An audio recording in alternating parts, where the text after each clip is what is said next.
Hello అందరికీ welcome to my channel. అందరు ఎలా ఉన్నారండి? మేమైతే చాలా బాగున్నాము. అలాగే మీరు కూడా ఎప్పుడూ బాగుండాలని మనస్ఫూర్తిగా అయితే కోరుకుంటున్నానండి. సో ముందుగా మన ఛానల్ని అయితే ఫస్ట్ టైం ఎవరైనా కొత్తగా చూస్తున్నట్లయితే సబ్స్క్రైబ్ చేసుకోండి. అలాగే ఈ వీడియో కనుక మీకు నచ్చితే ఒక లైక్ అయితే చేయండి. చాలా రోజుల తర్వాత నేనైతే ఇలా నాన్ వెజ్ వీడియో అయితే పెడుతున్నాను అనమాట. సో ఏంటి అనేది అయితే ఆల్రెడీ థంబ్‌నెయిల్‌లో చూసే ఉంటారు కదా. సో ఇంకా ఎల్లమ్మ తల్లికి అయితే చాలా రోజుల తర్వాత ఇంట్లో కోడి కోసామన్నమాట. సో అది సండే స్పెషల్గా అమ్మకి కోడి కోసుకున్నాము. అది ఈరోజు వీడియో.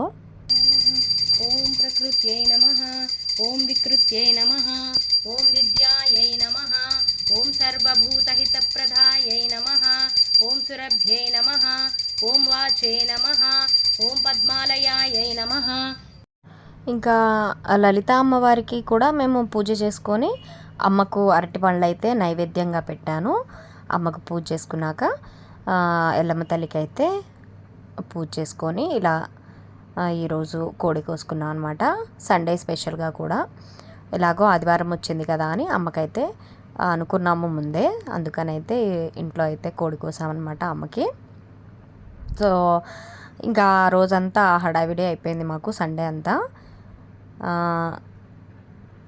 కోడికి మంచిగా ఇలా చూడండి అమ్మ మంచిగా తీసేసుకుందనమాట, జలధరించింది కదా. సో చాలా హ్యాపీగా అయితే అనిపించింది. ఇంకా అయిపోయిన తర్వాత మాత్రం ఇంకా పూజ అంతా అని అయిపోయి ప్రసాదాలు అవన్నీ తయారు చేసుకొని పెట్టుకున్నాము. కోడి కోసిన తర్వాత అయితే వంట స్టార్ట్ చేసాము. వంట స్టార్ట్ చేశాక ఇంకా అమ్మకి నైవేద్యం అయితే ఫస్ట్ మనం వండుకున్న ఆహారం నైవేద్యంగా పెట్టాలి. అమ్మకు పెట్టిన తర్వాత మనం తీసుకోవాలన్నమాట. సో ఇంకా కోడి కోసిన తర్వాత అయితే నేను ఆ రోజు స్పెషల్గా ఇంట్లో వంట అయితే చేశాను. మార్నింగ్ ఇవన్నీ చేసుకునేసరికి చాలా టైం పట్టింది. అయిపోయిన తర్వాత అయితే పూజ ఇవన్నీ నైవేద్యము అన్నీ అయిపోయిన తర్వాత అయితే మేము తీసుకున్నాం అనమాట. ఇంకా ఆ రోజు స్పెషల్గా వచ్చేసి నేను బాస్మతి రైస్తో పులావ్ అయితే చేశాను. పిల్లలు చేయమని అడిగితే పులావ్ రైస్ అయితే చేశాను అనమాట. అలాగే చికెన్ కోడి కోసాం కదా, కోడి కూర చేసుకున్నాము. తర్వాత కొంచెం మటన్ కూడా తీసుకొచ్చారనమాట, అది కూడా వండుకున్నాము. వండుకున్న తర్వాత అమ్మకైతే నైవేద్యం పెట్టాము. ఈరోజు మంచిగా దేవుడి ఫోటోలన్నిటికైతే మంచిగా పువ్వులతో డెకరేషన్ అయితే చేశాను. అమ్మకు మాల కట్టి ఎల్లమ్మ తల్లికి అలాగే లలిత అమ్మవారికి అయితే పూలమాల కూడా సమర్పించానన్నమాట.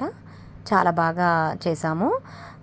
అలాగే కొన్ని వేపాకులు కూడా తీసుకొచ్చి పెట్టామన్నమాట, ఇలా తోరణంలాగా గుమ్మానికి అలాగే మందిరానికి. సో నైవేద్యం అయితే రెడీ అయిపోయింది. అమ్మకు నైవేద్యం అయితే పెట్టేశాను ఎల్లమ్మ తల్లికి. అన్నము అలాగే మనం అమ్మకు కోడి కోసాం కాబట్టి కూర ఫస్ట్ అమ్మకి నైవేద్యం పెట్టిన తర్వాత ఇంకా కొద్దిసేపు అమ్మ ముందు ఉంచి ఆ నైవేద్యం పెట్టిన ఫుడ్ని అయితే తీసుకోవాలన్నమాట ఇంట్లో వాళ్ళు. సో ఇంకా మేము కొంచెం కొంచెం అది తినేసి తర్వాత ఇంకా ఈరోజు చేసిన స్పెషల్స్ అనమాట ఇవి. మటన్ కొంచెం ఫ్రై లాగా చేశాను, అలాగే రైస్ పులావ్ రైస్ అయితే చేశాను బాస్మతి రైస్తో, ఇంకా చికెన్ కర్రీ అనమాట. సో ఇది మా సండే స్పెషల్. ఈరోజు అమ్మకి కోడి కోసుకొని ఇలా వండుకొని ఆ రోజైతే సండే రోజైతే ఎంజాయ్ చేసాము. అదే రోజు ఈవినింగ్ రిసెప్షన్ ఉందన్నమాట తెలిసిన వాళ్ళది. సో దానికి కూడా వెళ్ళాము. సో ఇది ఈరోజు వీడియో. నచ్చితే లైక్ చేసి ఛానల్ని సబ్స్క్రైబ్ చేసుకోండి.